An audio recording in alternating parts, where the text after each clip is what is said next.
The big picture here is I have been advocating for tax cuts and school choice. I just came off the campaign trail. I believe parents want that. So popular. People want the best education possible for their kids. So the good news is we all want that. We all want pay raises for our teachers. And so it's disappointing that sometimes politics get involved here. Kevin Corbett was approved by the Senate 4 years ago. This may be his 5th year. And he's just an amazing individual. He was an EY partner, a great business guy, but he's been serving for 5 years, just expanded postpartum benefits for moms and gave rule with our managed care program rollout. We're going to have about $700-800 million more for rural healthcare, rural hospitals. So again, amazing individual. It's disappointing it's caught up, but the big picture is, we're advocating for tax cuts and more parent choice. At the same time, with these vetoes, do you worry that we might lose some good bills in the process? Here's the deal on the vetoes. I've been very, very clear. There's lobbyists in this building, special interest groups that come up here and get their bills passed. I represent Oklahomans, and I want 2 things. Oklahomans want a tax cut. If not now, when? You guys saw my board last week or the week before. We have over $6 billion in savings. We have $1.2 billion above reoccurring expenses. If not now, when? Let's give that back to the taxpayer. So until we get tax cuts, until we get parent choice done, we're not going to do all this other stuff for lobbyists and special interest groups. Let's get those 2 things done, and then we'll be happy to talk about some other things in the budget. Why are you letting the House run bills that are unrelated? Why are you not vetoing both chambers bills? Well, first off, the House has passed the tax cuts. The House has passed my attempt to break the logjam on the school choice package. They passed that back out of the committee. And so, but I'm very happy. You guys all saw yesterday or the day before, the Senate has now passed another school choice. And so now we're talking. They're actually moving. We're moving together. This should have happened a month ago, but now we're actually getting somewhere. And so very, very optimistic that we're going to be able to land the plane. It's at the end of April here in this building. And sometimes, pressure has to mount a little bit, and it happens every single year, it seems like, and I wish it didn't. But we're going to get something landed, and it's going to be great for Oklahomans. We're in a great situation. 4 different school choice plans have passed now between the House and the Senate. And so we're just down to the details, and also great teacher pay raises. The teachers out there should be very, very happy that we're going to get something across the finish line that's going to help all of education. Sorry to interrupt you, Governor. Considering the Senate did pass like a parental choice and teacher pay raise plan yesterday, are you going to keep vetoing their bills?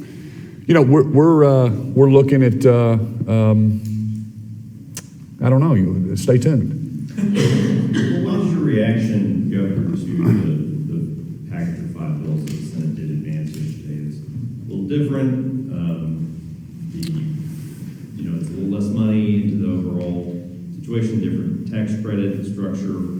What's your reaction? The thing I've told both chambers, I spent an hour with the Senate chamber talking to them, and I've spent time with the House chamber and the leaderships of both caucuses. And yeah, there's 48 senators, and they have an idea of how to do a teacher pay raise, but there's 101 House members, and they have a different idea how to do a pay raise. And so that's part of this negotiation, and that's part of our system, is they've got to come together, and we've got to work out, is it for just classroom teachers, or is it a scale, or is it just across the board, or should you pay more for a 15-year teacher than the first-year teacher? And all that stuff is being negotiated. So I like some of the things that the Senate just passed over, and those are the things that we're working on right now. Is let's go now. Cooler heads prevail. Let's sit down and let's get something across the finish line that's really going to benefit Oklahoma. And so, again. I wish it was totally up to me, but it's not. I have to get the House, the Senate to agree, and that's why I'm trying to push them together to come up with something that can work for every Oklahoman. And we're close. I know that it feels like there's a little bit of fighting going on, but I believe we're going to get something done. But would you sign the bills? I mean, based on your understanding of them now, is that package palatable to you as governor?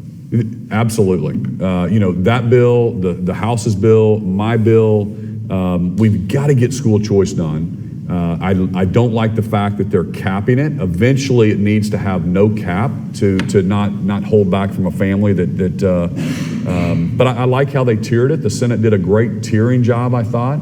But you have to uncap that at some point. So do we get it done this year, or does it come back later 10 years from now when it's another fight? So eventually you don't want to trap any single family. If you have a $250 million cap, you eventually want that to be uncapped. So what happens when the Senate sends, they are going to send you the transgender for kids ban, the surgery ban, that you asked for in the State of the Union?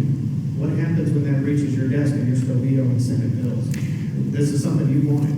Yeah, we'll look at all those things, and I think we're being very specific about certain things, and again, the Senate now is moving. We're talking. This is great. The Senate did a good job of actually putting back another plan back to the House to say, hey, how does this look like? The House has sent a couple things back over to the Senate.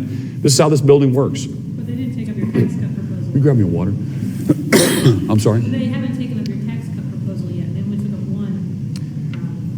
That's correct. The tax cut is still very, very important to Oklahomans, and that's something that they've got to take up. There's tax cuts from the House is over in the Senate right now, and we need to get those looked at. Again, I don't buy the argument that we don't have the money to do a tax cut.